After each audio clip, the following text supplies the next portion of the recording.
The following non-profit parody review has been censored. To remove the censorship, please contact Trauma Entertainment and request Screaming Soup have permission to play the episode in its entirety. Thank you.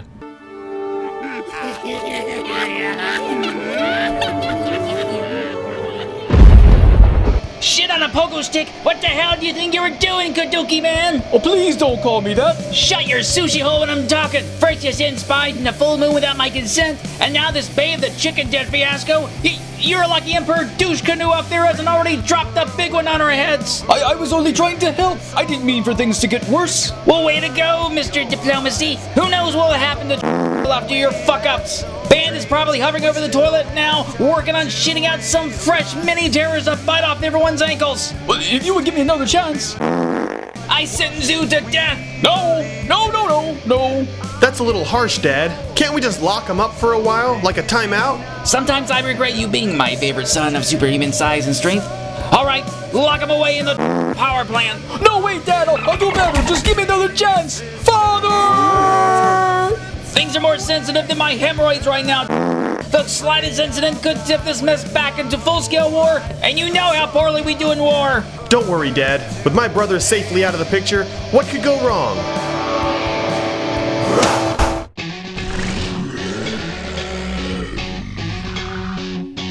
I can't watch much more of this. It's not scary, it's just shit. Paper mache and painted laser rays. Dumbass monsters made of clay. If you want to scream, come scream with me. Screaming soup, screaming soup. If you want to scream, come scream with me.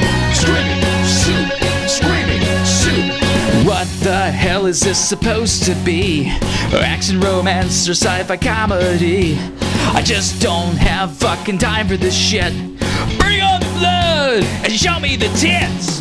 If you wanna scream, come scream with me. Screaming soup, screaming soup. If you wanna scream, come scream with me.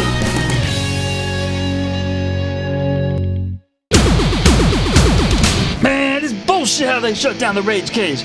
I was about to close down the deal for being the new spokesperson for Bleed Weed Tobacco. This place is packed tighter than my aunt's back fat in Spanx. Well, this is nerve-wracking. Are we still in neutral zone or is that over? Yeah. How long before one of these guys starts something and this whole place blows up in a fight that resparks the war? More drinks. Sorry. Well, howdy there, Scream Freaks. As you can see, everyone's on edge since last we saw you. Full Moon was pretty pissed off about that whole chicken contagion thing. Then they let loose and stopped participating in our Rage Cage arrangement. Now both sides seem to be hanging out, waiting to see what new courses of action their leaders, Emperor Band and Merrick, decide to take. I just wish they didn't have to hang out here. Well, hey now, my ganji senses are buzzing. Where's that coming from? That's it. Take it in. Deeper, deeper. Hold it. Now, honey. Feel better now? Yes. I bet you kids can use some munchies right about now, huh? Oh, yeah. Well, not me, shitface. Why don't you go and order some junk food at that McDonald's over there? Thanks, now. Oh, you naughty cookie. This is gonna be good. Hey, I want a bucket of nuggets, an orange slushie, and one of them Hot Wheels. Hey, I wanted a Barbie. You get all that? Fuck off, kid. Uh-oh, this could be how it starts. Oh, Bun Blister and Saddle Sores. Not another clown. Oh, I never want to see another clown again after Buzzkill. Hey, yo, you gonna nip this in the bud, Deadwest? We are, Evanstein. Come on, let's push through this crowd and get over there. On the way, how about I warn you, Scream Freaks, about this demonic bozo over here from Full Moon called Killjoy. The meat of this flick is essentially a romantic urban revenge story with some killer clown slasher action. Meet Michael, a nerdy kind of fella desperately wanting to hold hands with his dream girl Jada, but is constantly shut down by her boyfriend Lorenzo and his gang, kicking his ass to the curb if he so much as says hi to her. Deciding enough is enough, Michael immediately jumps to desperate measures and dabbles in dark magic from his toy box for summoning an unexplained entity named Killjoy to nix the gang out of his life. After taking 2 steps from his make-believe voodoo, Lorenzo's gang ambushes Michael for another round of lessons, but this pop quiz accidentally pops him in the face. Flash forward a year and yada yada yada. Jada and Lorenzo are broken up with Jada still having feelings for him despite knowing he killed Michael. They're both in new relationships. Take your fucking shower and get on up out of here with that shit. Pussy stank anyway. And out of nowhere, they suddenly got missing mystery weirdos warning them about bad mojo, and everyone's lured inside an ice cream truck with a fantasy warehouse inside, facing off against a sinister clown named Killjoy wanting to kill them all. Is it racist when a black guy wears whiteface? Spitting out the sours of this film, we've got a couple things to bitch about. Now, this does have a low quality feel to it, but we can easily overlook that. There's plenty of filmmakers out there who've got the fire to make a movie even when they don't have the most money or top-notch equipment, but they make the best of it and still manage to deliver a good movie with lots of heart and effort that shines through any technical shortcomings. But it is kind of hard not to be distracted by awkward camera movements though. And one thing we can't overlook is a story which gets fucking confusing at times and makes our heads spin. Numero uno. When Michael starts wishing on his devil doll, we have no idea what's going on. Where did the doll come from? Who's Killjoy and did he make him up? I mean, there's no sensible transition into this scene. It's just thrown in our faces like a urinal pamphlet. Numero dos. We gotta wonder why Killjoy's carrying out Michael's wish after he's dead. I mean, okay, we do accept the spell was cast and nothing's over till it's over, but why did it take the fucker a whole year to do the deed? And numero tres, there's a confusion that comes and goes as to whether or not Killjoy is his own evil entity or Killjoy's Michael. We're more than led to believe Killjoy's Michael because he fucking changes into Michael more than once, but by the end of the movie, Michael's being eaten by Killjoy after the last girl gets away like it's a punishment for not killing people that I don't even think were part of the spell to begin with. Michael's beef was with the gang and they're icing the first half of the movie, so shouldn't the spell be over after that? Why is Killjoy or Michael endowed with Killjoy's power still going after Jada's friends? This would be less of a headache if the random mystery man bearing doom and gloom explained more when he jumps in the story. Magic Man here somehow convinces Jada's old roommate to bring everyone together for hearing his warning about Michael's spell and that they must stop him by stabbing the doll in the heart. With no explanation for who he is or why they should even bother putting their lives in danger for a spell that doesn't really involve them, Magic Man vanishes and Jada's gang runs into the fight without question like a bunch of gullible dumbasses. Looking in on the pissing timer, we got a fat nada. Rather than adding a lot of fat with pointless wandering around sets or repetitive chase sequences, the filmmakers give us a solid 1 hour and 11 minutes film packed with non-stop entertainment. And a double thumbs up for skipping any bogus scare nonsense with trying to make us jump out of our seats with black cats or psych out shoulder spins. Savoring the sweets of this film, what else do you think it is? Killjoy obviously ain't the first clown to go all slap-happy slasher across a movie screen, but he's definitely one of the more memorable. While his looks fall a little short of originality, it's his antics that really solidify him as a horror villain worth mentioning. He zips around in the interdimensional ice cream truck warehouse, lies and breaks deals while cackling like the Crypt Keeper, and kills his victims like he's a cartoon character. I can't put my finger on it, but where have I seen this before? Oh yeah, I remember now. It's just too bad we get bogged down in all that fucking confusion if he's a demon or Michael as his imaginary friend or with demon's powers. I mean, we know now after a handful of movies, but who knew when this was all there was, you know? When it comes to tell y'all about the bodies Killjoy stacks up, it gets a bit muddy to say what the number is exactly because most everybody dies 3 times. Oh, you heard right. Killjoy takes out the thugs with vehicular slaughter, fatal wacky tobacco, and Spitfire, but brings them back as an undead posse. But Jada and her friends kill them all a second time before killing them a third time after a second resurrection when Jada kills Michael a second time because the gang originally killed him at the beginning of the film. But turns out Michael or Killjoy or whoever he is didn't die, so I guess he only technically died once, but Jada stabs the doll that started the whole mess, technically killing Michael a third time when it's really his second, but Killjoy eats Michael's soul or whatever at the end, which I guess counts as a third or fourth death. But Jada's friend somehow knows magic and assumingly uses a spell to escape Killjoy's dimension, which may or may not have worked given we see Jada in 2 bogus endings that could be bad dreams or her still stuck with Killjoy. So if we count the first deaths only, plus 3, can't carry the 1, we get 4 bodies. Well, that wasn't so hard to figure out now, was it, Scream Freaks? And Craven be praised, we have boobs in this thing. Not to mention one awkwardly long sex scene that I should maybe reconsider for the pissing timer. Billy, let's look at the ingredients of this film and see what it rates.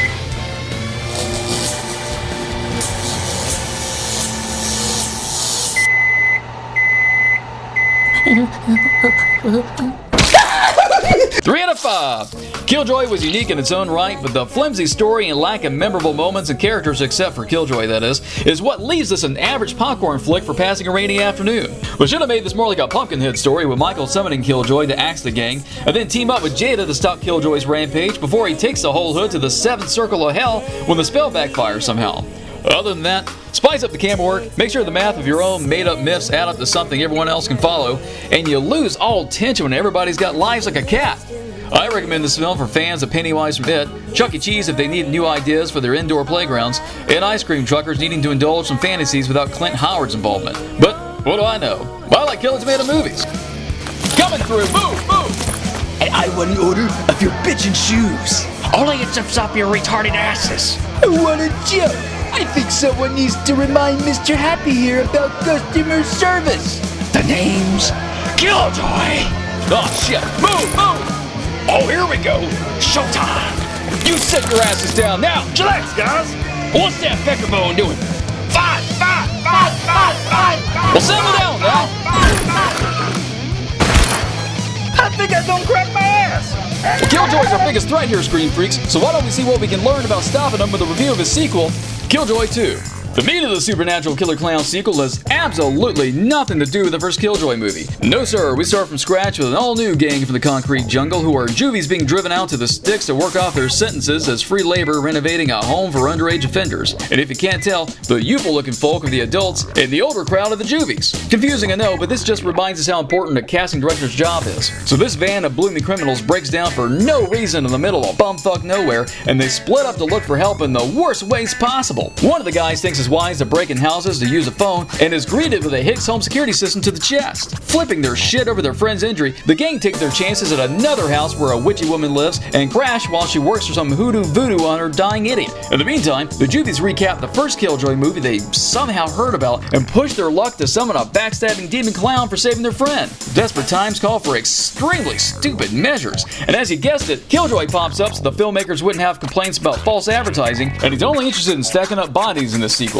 giving us a pretty simple Tom and Jerry plot with each juvie meeting their cartoony demise. Well, wincing at the sours of the sequel, it feels like a step up from the original with the acting and the characters, but about the same with questionable writing regarding the confusing things people do. I mean, these characters are fucking stupid people. Like the hunt for a phone to call for help. You've got one police official and a few criminals hiking it from hick house to hick house in the middle of the night, hoping to find some hospitality for their city slicker dilemma. Well, first off, one of the dumbasses decides to break into a home instead of waiting for an answer at the door, scaring the lady inside and gets his ass shot. She confronts the home invaders on her front steps and demands they move the hell along. The officer never fucking identifies himself as a law official, and even worse, he starts chewing her out. You're trespassing on my land. And that gives you the right to shoot somebody? I thought this ignorant fucker was a cop. She's a single woman in the middle of nowhere at night with a gang of strange men breaking into her home, so hell yeah, I figure she has every right to defend herself. Before she can pop the next trespasser, however, the cop drops her like a bag of wet cats and still never identifies himself as a police officer.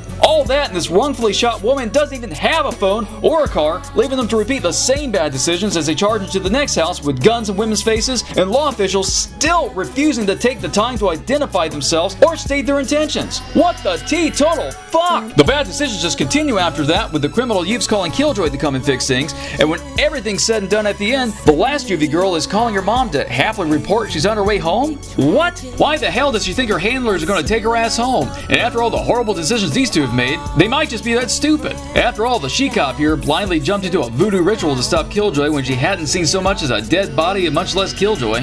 Hey, we just met and you might think I'm crazy, but there's bad mojo out there and we gotta pray and make spells.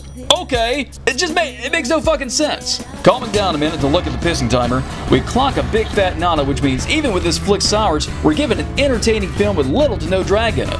That's even better when there's zero bogus scares to insult your tolerance for what makes you jump out of your seat. Figuring out the sweets of this film ain't rocket science if you notice we ain't talked about the star of this backwoods horror. The installment in this Killjoy series is significant because this is the first time Full Moon Trauma alum Trent Haga plays the malicious clown and has been breathing wildly fun life into him ever since. With an outfit stolen from Liberace's closet, Killjoy is more exuberant and energetic than ever, kind of reminding us of the Mask if he stuck closer to his ultra-violent roots in the original comics. He plays up more of the cartoon gags, spits a funny line or two. Let me guess, some bed, bath, and beyond the grave.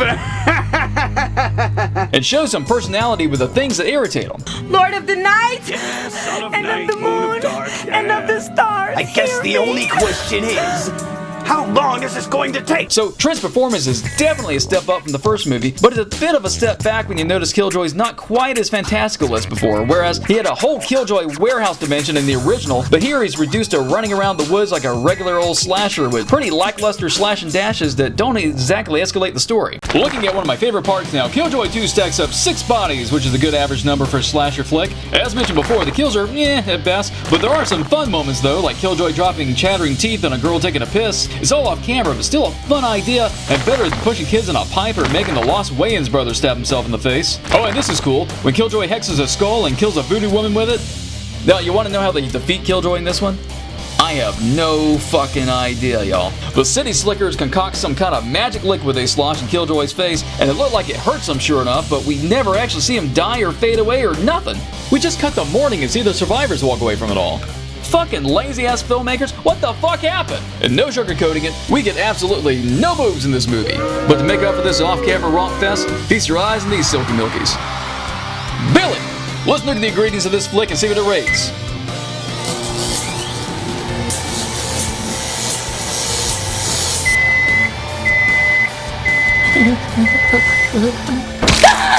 Three out of 5. A good effort doing things opposite the first Killjoy movie. This was an overall entertaining flick that cuts all the pointless fat out, but could have been better with further tweaking of the character's interaction with the story and giving us more depth to Killjoy's character while pushing his magic some more. I'd recommend this film to criminals of tomorrow needing to be scared straight, police departments needing a training video for how to not approach citizens' homes, and comedians needing tips on dealing with hecklers, but what do I know? I like Killjoy in movies. Now that's funny. Say, Uncle! Get off of me! Say it or get a neural noogie. The fuck you, Chuckles! No! So when do we end up on the wrong side of the tracks? Called your classmates to fight your fight, did you? Or don't play at that game? Punchy! Freak show! Patty boop! Gang, we got ourselves some teams that need bumping. Oh snap! I've seen this before. We got us the happenings of a gang war going down. Nobody moves. Nobody dies. While we got a second screen freeze, let's get a handle on this situation and check out who Killjoy's minions are with a review of their first appearances in Killjoy 3. The meat of this sequel is leaps and bounds above the first two installments, with more money, higher quality effects, and a solid script. This film's about a professor summoning Killjoy who's finally explained to be a demon of vengeance saps call on like a supernatural hitman. Only 3 movies to make that official. Before the professor can get down to brass tacks, however, our favorite Joker meets Pumpkinhead takes advantage of the moment and randomly whips up a new posse for himself. Freak Show, Punchy, and Batty Boo. Without naming a target, the professor traps the clown spawns in a mirror and begins an elaborate plan for destroying Killjoy that includes setting up some of his own college students as a frontline defense for weakening him. Believing they're in for a night of house sitting with Puppet Master marathons, the students are tricked into finding the mirror with Killjoy and accidentally come to his attention. Trapped in the house by a magical force field, Killjoy tries to capture their souls for power he needs to escape his prison. Eventually, the dick of a professor steps back into the picture to reveal his deception of the students and goes book smarts the giant mallets with the keys to Killjoy's destruction, which is speaking his true names, giving him power over Killjoy. And better yet, the professor's motivation behind this revenge scheme is, no, hold on to your britches, he's Michael's father from the first film. Holy shit! So not only did we get an overall better movie production-wise, and finally get more insight to Wackadoo himself, but the filmmakers are going to step back and connect dots to fill in plot holes in the other movies?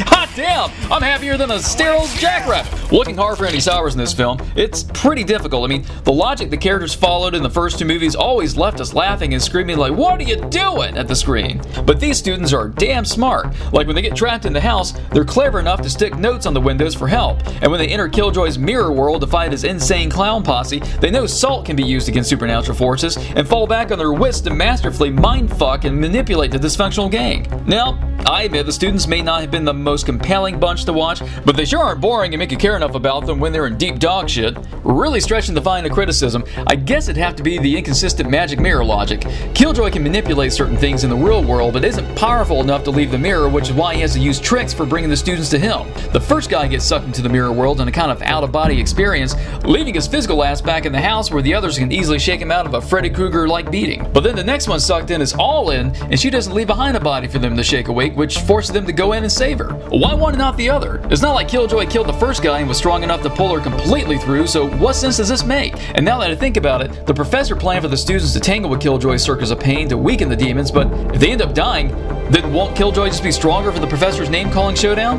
This is a great movie, but maybe needed minor tweaks to these couple things. Fire the cannons and throw some pies because Killjoy 3 clocked Zippo on the pissing timer. Absolutely nothing drags in this movie, making every minute worth your time for keeping your peepers on the screen.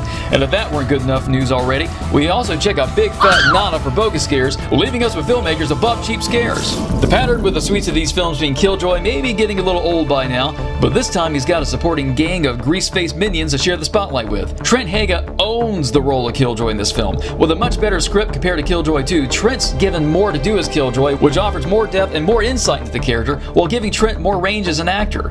No longer a flat slash and dash jokester, we see more of who Killjoy is as a demonic comic. Learning has been around for a long ass time under different names such as Hermes and Loki, which fits the trickster angle, but not so much the vengeance thing. We also see a lot more of Killjoy's personality thanks to him bouncing things off his new henchmen. You've got Killjoy's obedient carny talking brute Punchy, who's modeled after those depressing hobo clowns, his assassin-like mind Freak Show, who's got a freaky Siamese brother likes throwing at people like an attack dog, and lastly, fanboy's favorite, the sultry succubus Batty Boop, the Harley Quinn to Killjoy's Joker. Each of these characters are uniquely different, bringing their own brand of weird antics to the movie and help reveal different sides of Killjoy's personality, which wasn't seen much in the last two movies. The most interesting, of course, being his relationship with Batty. She's a succubus who sleeps with her victims by nature, and he's a selfish bastard who only thinks about himself, but they have soft spots for each other that somehow prevail despite their fits of jealousy and lover quarrels they constantly have. As great as this flick is, Killjoy 3 only stacks up 4 bodies, leaving it just shy of the average 6 count most horror movies have. At least the filmmakers made what few kills we have interesting. Okay, that one was a little weak, but putrid polecasting to see this scene where they tear into the poor girl like Ethiopians at a Golden Corral buffet. To satisfy your curiosity for whether or not there's boobs in this flick, we do, and we don't. Batty here is practically naked with only a layer of paint between your strained eyeballs and her body, leaving very little to the imagination, so you're technically looking at a nice pair of tits every time she struts into a scene. Billy! Let's look at the ingredients of this film and see what it rates.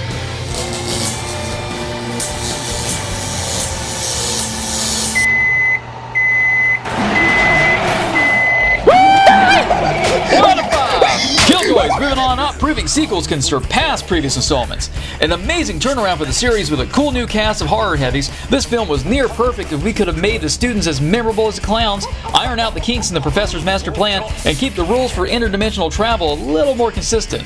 I'd recommend Killjoy 3 for the Suicide Squad filmmakers to see what real dysfunctional clown romances look like. Those needing proof that third time's the charm, and horny toads in the kinky clown scenes, but what do I know? I like Killer Tomato movies. And there we go, Green Top. Alright, you'll beat me, silly? Already there. Whoa, whoa, whoa! Hold your horses. Nobody wants any trouble now. Remember that Howl-Inn is still neutral. You guys are going to have to take this to the rage cage out there. I don't think you understand the gravity of your fight here and what it could mean for the big picture between Full Moon and... So why don't we just calmly exit the bar and settle this all civil-like? What the fuck is this after-school drama? Let's get this brawl back on the burner. Yeah, you see him in the line of fire, Billy? What?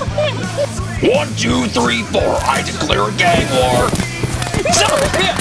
Well, my plane just got shot to hell, and nobody knows hell better than Killjoy in Killjoy Goes to Hell. Keeping up the 180 momentum started in Killjoy 3, the meat of this entry is Killjoy on trial. In hell.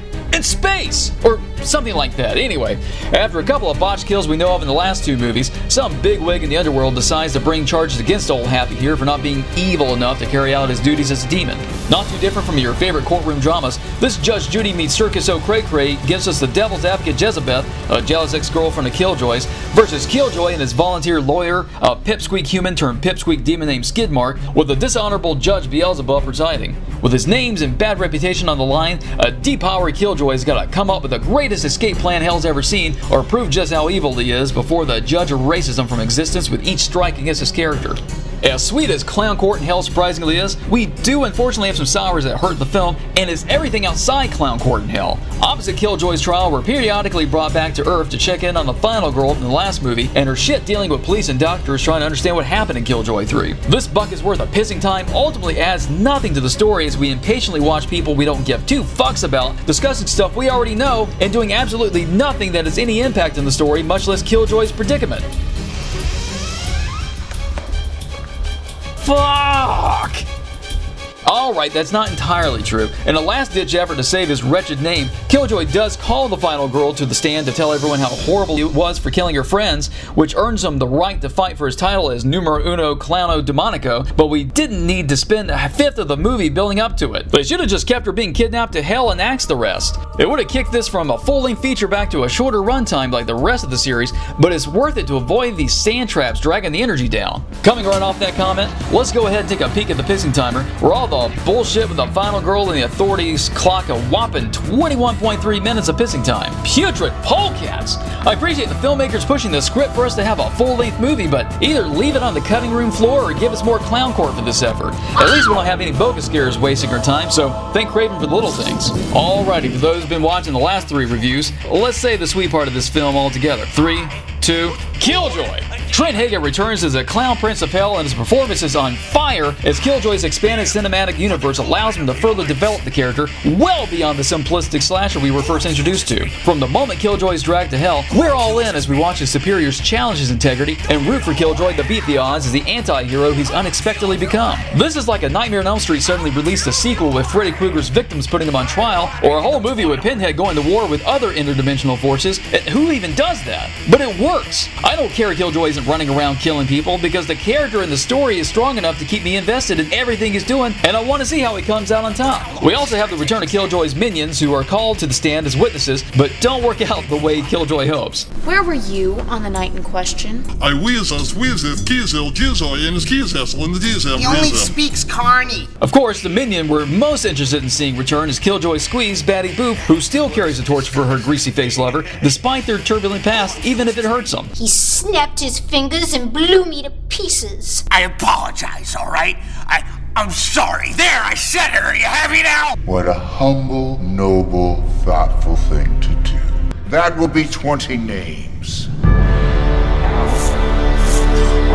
Then there's the newest addition to the bunch that gives us some sweet monster brawling we love, Skidmark. Now hold your horses, not this Skidmark, this Skidmark. Turns out the dim-witted lawyer thing is all an act, and Skid's actually up for Killjoy's job unless Killjoy can defend it in the fight with Mace Ice Cream. Sweet side saddling, I haven't seen clowns this exciting since Killer Clowns from Outer Space. Before looking to see how many bodies this mock trial stacks up, let it be noted we recognize this ain't your average slasher film that would require at least 6 kills, but more of a supernatural fantasy clown court drama. Well, that's your specific subgenre. Only 2 people get killed, both by Killjoy's minions, and the rest are demons who can be argued as to either being annihilated from existence, killed and ending up in a deeper level of hell, or teleported elsewhere. A lot of chaos with lots of unknown deaths, especially when Killjoy hits Hell's self-destruct button, and I think blows Hell to hell? Is that even possible? But whatever. However many demons died ain't hurting the story any for now, so who gives a fuck, I say.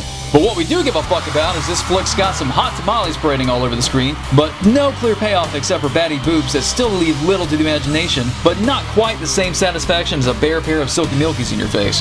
We still love you, Batty. Billy, let's look at the ingredients of this film and see what it rates.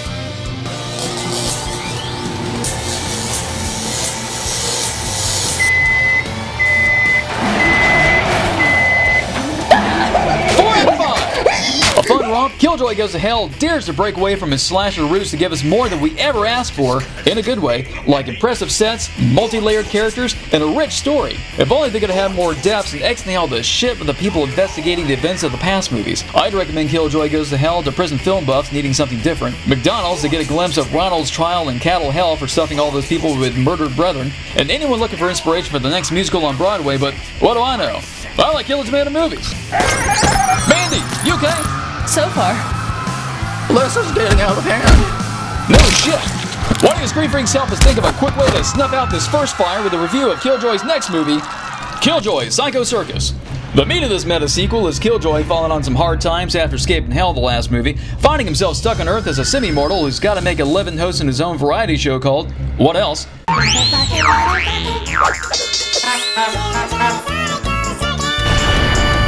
Being an undocumented fugitive from hell, the Clown Prince is constantly under fire by the IRS, Immigration, Homeland Security, and bossy sponsors bitching about changes to the show. But these troubles pale in comparison to the real threat, a city-destroying spaceship from hell driven by Captain Beelzebub. The recently demoted devil's got revenge in the brain as the head honchos of hell give him another chance to bring Killjoy in for his crimes, and he pulls out all the stops. Crazed, laser-happy mercs, magic mirror traps, spies, space race, and even giving Earth an ultimatum unless Killjoy is turned over to him.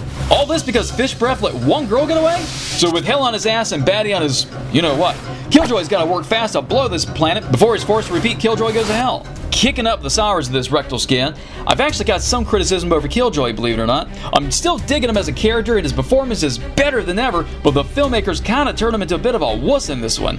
What I mean is, Killjoy is supposed to be this demonic badass who's as mean as they come, but he's ignorant to some things that kind of seem unlikely, like sex. Killjoy has no idea how mortals have sex. For a guy who's been around long enough to be included in Greek and Norse mythology, you'd think he'd know there's more to the bump and grind than balloon animals and confetti. He's been hooking up with a succubus for fuck's sake. So what's this toothy nympho been doing with him, and why didn't she teach him anything? What was he even planning on doing with the last chick from part 3? And surely the DA from part 4 wouldn't have been that upset with him if they just played Panic Cake. And if he doesn't know how sex works, then why does Batty accuse Killjoy of cheating on her at a wedding he didn't even take her to? A movie bursting with sci-fighting demons in space, and I find this shit hard to believe. Now don't get me wrong, his sexual curiosity does give us a funny scene with the gang watching a how-to video for people who like jamming logs the rough way, but if we're saying that he already knows how sex works, this could have been easily replaced with them watching a video of childbirth since Batty mentioned wanting a kid. That's something everyone can relate to hearing plenty about, but not everyone's seen, and the reaction to that slimy mess would be just as funny. Another candy-ass Killjoy scene is when he's buying some guns, but gets all disgusted by their names. It's called the aborted granny diarrhea felcher. Wait, what? What? The crust-scraping cunt plunger. Are you fucking kidding? What the hell is wrong with you? You'd think this sick fuck would relish such vile names. But you know what? I can let this slide, because the whole point of the flick is Killjoy suffering as a demon becoming semi-mortal, so I think his sensitivities here can be blamed on that transformation, making him soft. Checking the fisting timer, we clock a big fat nod and got no bogus scares report either. Hungry for the sweets? There's plenty here to satisfy any full moon fan. Aside from the obvious attraction that brings the mooners in, we're once again entertained by Killjoy's circus of likable weirdos. Serving different roles on Psycho Circus, Punchy fills in as the mumbling sidekick. And just be easy. I don't understand a fucking word you just said. Freak Show becomes a talking mime to help direct things. What? Titty twister karate chop stuff? It doesn't make any sense. What? Top 10, dumbass! And Batty plays Killjoy's sexy co-host. Oh man, did they cheap out on the body paint? Oh no. Woo! It's just Batty's replacement and full moon superstar Robin Sidney. You Screen Freaks may recognize her as a last girl from the Ginger Dead Man series, and that horny dancing babe from Evil Bong, which is how the sponsor recognizes that she's not the real Batty because he's her Evil Bong co-star Larnell. Pretty cool crossover, huh? And if you really know your stuff, you'll notice Psycho Circus is shot at Cheatham Studios, where Ginger Dead Man wreaked havoc in his second film. Eager to count up the kills in this film, Psycho Circus stacks up a total of 23 bodies. My favorite death being Killjoy's meta interview with Trent Hage's performance of him in the movies compared to the original Killjoy actor, ending in a cream pie surprise. It's Killjoy killing Trent Hager.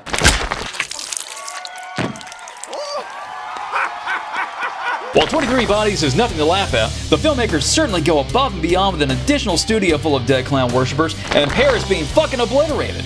No clue how many died in these last two massacres, but Part 5 easily has the highest body count of any Killjoy film to date. Looking to that big magical rack in the sky, we're wishing for at least one pair of tots in this thing, but like a twisted genie, ask and ye shall regret. You know what? Let's just do this. This has to be the fucking scariest thing I've ever seen.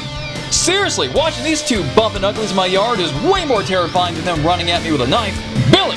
Let's look at the ingredients of this film and see what it rates.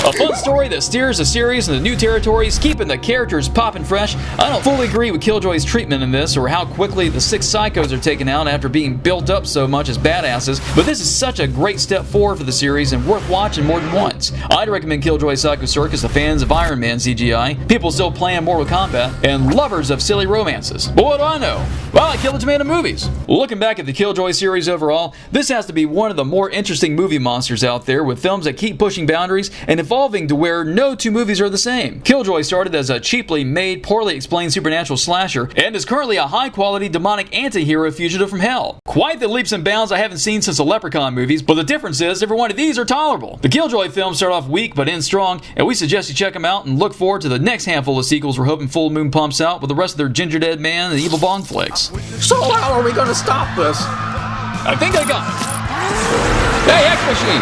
You're finally down to your job, you rust bucket! There's some runaway clowns from hell in here! Fugitives from hell here? Not on my watch! Stop, dropping bird! You cannot escape from hell's fury! Oh, my darling succubus!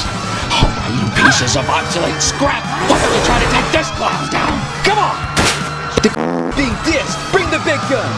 Mind if I partake this? Of course, brown sugar. You just help yourself. Ginger Dead Man, you started this. You realize what you've done? Oh, it ain't over yet. I got big plans, Bacon. Well, they're about to crumble. Chuck, oh my! Help a nutter butter out. Davenstein, what the fuck are you doing? Trust the crusty W. He only wants to end the war. Ow! Oh man, I was straight tripping hard, yo. That cookie was in my hair. What was that? Fuck if I know. Are we messing with the wrong gang, you circus rejects? We declare this territory and you're trespassing! And there's a dreaded spark in all its dooming glory. Looks like Killjoy just took a backseat to a more impressive threat, which may very well be the end of us all. I'll see you later, Scream Freaks.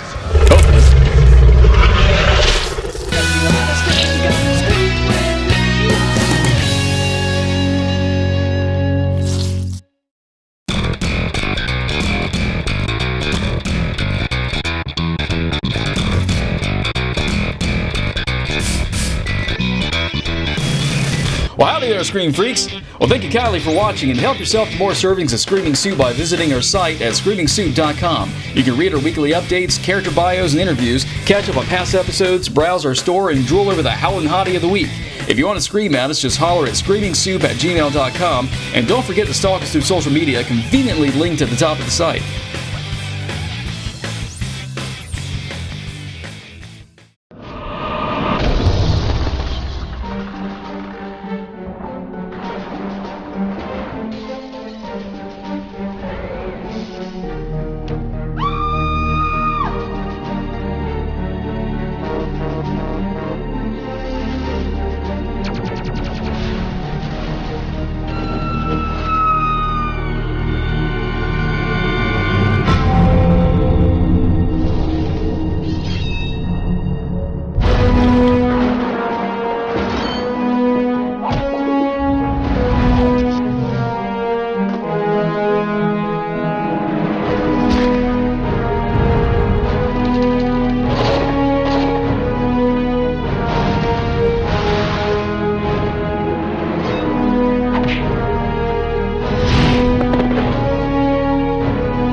Rediscover all the movies that freaked you out as a kid.